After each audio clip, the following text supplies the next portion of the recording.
আজকে প্রথম রোজার দিন আমি কী রান্না করলাম এটাই আজকে আপনাদের সাথে শেয়ার করতেছি। এখানে আমি বুট, আলু, তারপরে 2টা বড় ডিম, 3টা কোয়েল পাখির ডিম সিদ্ধ দিয়ে দিছি। এগুলো দিয়ে চপ বানাবো ডিম দিয়ে, আর আলু তো ডিমের মধ্যে দিতেই হবে। আর এগুলো এক ঢেলে আমি 3টা পাখি মারছি। এখানে আমি একসাথে সবগুলো সিদ্ধ করে নিচ্ছি। এরপরে আমি ডাউল বাটতে গেছিলাম। ব্লেন্ডার হয় না, আমাদের ব্লেন্ডার অতটা ভালো না, ওই জন্য আমি পাটায় বেটে নিচ্ছিলাম। এক ডলাতেই হয়ে যাচ্ছিলো। আমাদের পাটাটা কিন্তু অনেক ভালো, অনেক আগেকার পাটা। আর এখানে দেখেন অনেকটা পরিমাণ আমি ডাউল ভিজে ফেলছি। এখানে কিন্তু সব পরিমাণ ডাউল ভিজানো একদম ঠিক হয়নি, যেহেতু সময় নেয় আমি তাড়াতাড়ি করে পিষে নিলাম। এই যে দেখেন এতগুলো হয়েছে। এখান থেকে আমি অর্ধেকটা ডাউল ফ্রিজে তুলে রাখবো, অর্ধেকটা আমি আজকে ভিজে ফেলবো। আর এখানে আমি বেশি করে পেঁয়াজ কুচি করে নিচ্ছি, সাথে মরিচ কুচি বেশি করে নিচ্ছি, যাতে সব তরকারিতে আর সব আইটেমে ব্যবহার করতে পারি।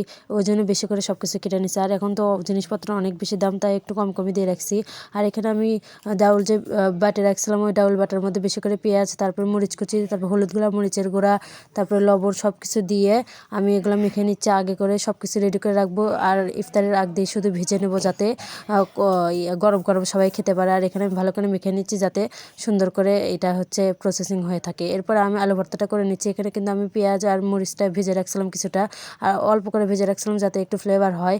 আর এখানে আমি অনেকটা পরিমাণ আলু নিচ্ছি, কারণ অনেকটা পরিমাণ আজকে চপ বানাইতে হবে, এই জন্য বেশি করে আলু ভর্তা করে নিচ্ছি। আর এখানে আলু ভর্তা আমি কিন্তু কাঁচা মরিচ দিয়ে করছি, আবার অনেকে শুকনো মরিচ দিয়ে করে, শুকনো মরিচ দিয়ে করলে অনেক বেশি মজা লাগে। আর এখানে কিন্তু আমি সব আলুর চপগুলা ডিমের চপগুলো করে নিছি, সুন্দর করে এখানে গোল করে নিছি। আর 3টা তো কোয়েল পাখির ডিম ছিল, ওই 3টাও করে নিছি।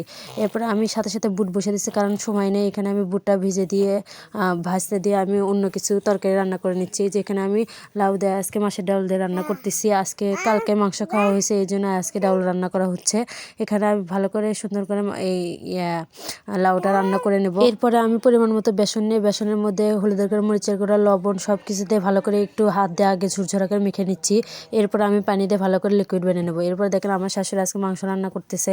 আমি বলছিলাম যে কালকে মাংস খাওয়া হয়েছে, এই জন্য আজকে একটু অল্প একটু মাংস ছিল, ওটাও রান্না করেছে। দেখেন কালারটা কত সুন্দর, মাশাআল্লাহ। আর আমাদের বাসায় কিন্তু অনেকটা পরিমাণ ঝাল খাওয়া হয়, এই জন্য এত সুন্দর কালার হয়েছে, মাশাআল্লাহ।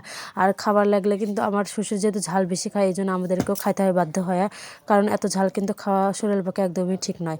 এরপরে আমি একটু বুন্দিয়া ছিল ফ্রিজে, আমি ওইটাও একটু বানিয়ে নিচ্ছিলাম, কারণ বুন্দিয়া আমার হাজব্যান্ড তারপরে আমার ভাগ্নেরা অনেক বেশি পছন্দ করে, আমার অতটাও পছন্দ নয় এই বুন্দিয়া।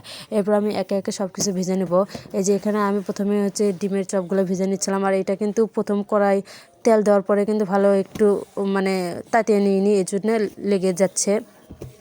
এই যে ভালো, তারপরেও সুন্দর করে আমি অনেক কষ্ট করে এই চপগুলো ভেজে নিচ্ছি, এক এক করে সবগুলো ভেজে নিচ্ছি।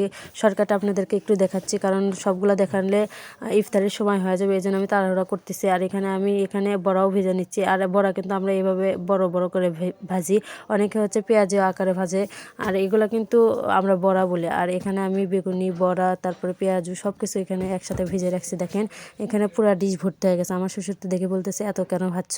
আর এখানে আমি ইফতারি ভাঙতেছি এই শরবত দিয়ে। আজকে আমাদের খেজুর আনা হয়নি, কারো খেজুর আনার কথা মনে ছিল না।